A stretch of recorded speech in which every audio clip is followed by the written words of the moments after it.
pessoal, tudo bem com vocês? Eu sou Tatiane Fuji, sou nutrigeneticista e hoje estou aqui para falar a respeito de como são feitas as coletas de amostras para fazer o exame de nutrigenética, né? Então a gente pode fazer o exame de nutrigenética tanto por sangue. Então você liga lá no laboratório e marca essa coleta de sangue, não precisa de jejum, tá? Então você vai lá e faz a coleta e aí de lá o pessoal consegue extrair o DNA e consegue fazer toda a genotipagem ou enviar essa amostra para fora, dependendo do laboratório. Agora, se você vai fazer a coleta de saliva, tanto no consultório do profissional quanto em casa, muitas vezes, né? Muitos laboratórios praticam também a entrega desse kit de saliva em casa. Então, eu tenho aqui um exemplo, eu vou mostrar para vocês, que é esse exemplo aqui que eu tenho. E aí, como que é feito? Então, é muito importante que o paciente, né, a pessoa que vai fazer a coleta, fique meia hora em jejum, pelo menos. Tem laboratórios que pedem meia, tem laboratórios que pedem uma hora, então se certifique qual é o tempo exato, tá? Porque isso também depende da variação entre os kits. E aí você vai ficar de meia hora a uma hora de jejum, inclusive de água. É importante também não ter ali escovado os dentes, para não ter risco de ter algum resquício de pasta de dente. Então, por exemplo, pode escovar os dentes, fazer ali um bochecho de água e aí esperar essa meia hora, esperar uma hora, que seja. Tá? É muito importante também retirar o excesso de maquiagem se tiver batom, se tiver ali um brilho labial, se tiver uma manteiga de cacau, tudo isso é muito importante tirar, tá bom? E é claro, tudo vai depender de como vai ser essa coleta.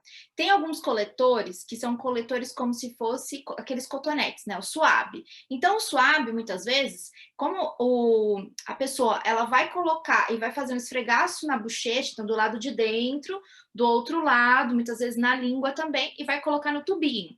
Então, nesse caso, o suave não vai, a haste, é só não deixar a haste presa ali, né, em contato com, de repente, com essa maquiagem. Mas, na dúvida, tira esse excesso de maquiagem se tiver, que é melhor, tá? É melhor você ter esse trabalho de tirar o excesso de maquiagem do que, de repente, fazer uma nova coleta, aí você ficar esperando que vai ser entregue o resultado em tantos dias, aí o laboratório te liga e fala, opa, deu uma nova coleta, tá? Então, esse exemplo que eu tenho aqui é o exemplo de coleta de saliva, tá? Como que a gente faz essa coleta? Então, pede para o paciente higienizar muito bem as mãos, tá? Fazer a asepsia certinho. Ele vai receber, então, esse kit. Esse é um kit de demonstração que eu tenho aqui. E aqui a gente tem uns 2 ml de tampão de DNA, tá? Então, nesse tampão de DNA, nesses 2 ml, a gente tem como se fosse um conservante desse DNA. Então, o que a gente vai fazer? Vai pedir para o paciente tirar a rosquinha e vai colocar esse outro dispositivo como se fosse um funil. Então, ele vai colocar aqui e aí, então, ele vai juntar a saliva e vai colocar e cuspir. E ele vai cuspir quanto, Tati? Ele vai cuspir mais 2 ml, vai totalizar ali os 4 ml, tá? Cuspiu, deu tudo certo, não pode ficar muitas bolhas, tá? Então isso é importante, é ter um máximo ali de cuspe mesmo, né, de conteúdo de saliva, vai rosquear novamente e vai fazer uma homogeneização. E aí manda para o laboratório de acordo com as indicações de cada laboratório. Tem laboratório que pede para colocar um código, tem laboratório que manda uma manta caso esse conteúdo, né, tem ali o risco de extravasar, então não prejudique, né, essa amostra e prejudique também todos os outros documentos que vão junto nesse kit de coleta. Então, tudo isso é bem importante. E aí pode descartar isso daqui, porque não vai ser mais utilizado e manda para o laboratório. De uma forma muito simples, a gente pode fazer toda essa coleta de saliva e aí mandar para o laboratório. Então, é muito importante você, profissional, que conheça esse laboratório e saiba como que é feita essa logística. Se essa logística, por exemplo, você que paga, o paciente que paga, porque vai ter ali o transporte por correio. Algo que é importante. Na saliva, ou no cotonetezinho no suave, não tem a necessidade de ter ali uma amostra em temperatura refrigerada, pode ser em temperatura ambiente. A única coisa que é importante, por exemplo, fez a coleta na sexta-feira, vai passar o final de semana a coleta ali, né, a amostra no consultório, então deixa guardadinho dentro do armário, dentro da gaveta, porque às vezes a gente deixa perto de uma janela e aí entra sol e aí a gente não vê, então isso pode ser um prejuízo. Claro que é muito difícil a gente ter, porque esse conservante ele é muito bom em relação a esse perfil aí de conserva de DNA, né? Esse estampante é muito bom, esse estampante é muito bom.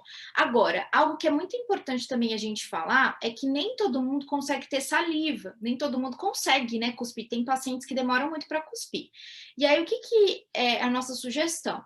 A nossa sugestão é que você tenha um spray ou cheire mesmo. Pega limão e faça uma inalação ali do limão para estimular as papilas para produzir mais, as glândulas para produzir um pouquinho mais de saliva, tá?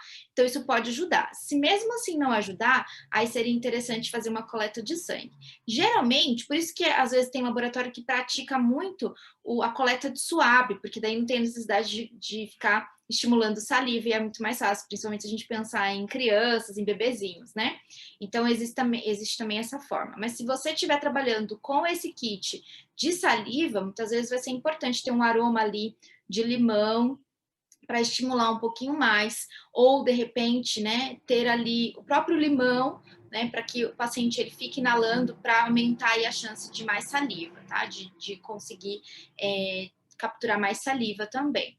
Tá? E aí saber desse laboratório quem que vai enviar essa amostra, como que envia essa amostra, tudo isso é bem importante, porque a logística também dos laboratórios, muitas vezes, nem todos, mas alguns trabalham com logística reversa, então isso é importante também para saber quem vai ter ali o custo do transporte, se vai ser o paciente, se vai ser o profissional, se vai ser o laboratório, quem que vai ser. Tá? E aí também depois que essa amostra chega no laboratório, também acho que é importante saber se realmente chegou, se deu certo, né? Se essa amostra entrou, quando que vai ficar pronto o exame, tudo isso é bem importante. Então é só entrar em contato também com o laboratório, ou se o laboratório já tiver um esquema de te informar que essa amostra chegou, se tiver como rastrear pelo correio que essa amostra chegou, maravilhoso, porque daí você se certifica que deu tudo certo também. Dando tudo certo para a amostra chegar, não é dando tudo certo para a amostra realmente se tornar um exame. Porque às vezes, na hora que o pessoal do laboratório, da parte técnica, for analisar a quantidade de DNA, isso pode prejudicar se eu não tiver uma amostra com uma quantidade boa de DNA, se tiver qualquer problema na hora da coleta, e se tiver também insuficiente a quantidade. Às vezes o DNA, a integridade desse DNA tá ok, mas é a quantidade, não é a integridade, é a quantidade desse DNA. Então, não tem a quantidade que eles classificam como uma quantidade suficiente para fazer a genotipagem completa, né, das informações que eu quero analisar naquele exame. Então, o laboratório entra em contato, pede uma nova coleta, e aí isso não é tão comum assim como a gente imagina, mas pode acontecer e pode acontecer contigo, tá? Então, era isso que eu tinha para falar hoje a respeito das coletas. Se você tem alguma dúvida, mande aí nos comentários, deixe seu joinha se você gostou desse vídeo e compartilhe com o maior número de pessoas que você acha que pode se beneficiar também com esse conteúdo. Um grande abraço e até o próximo vídeo.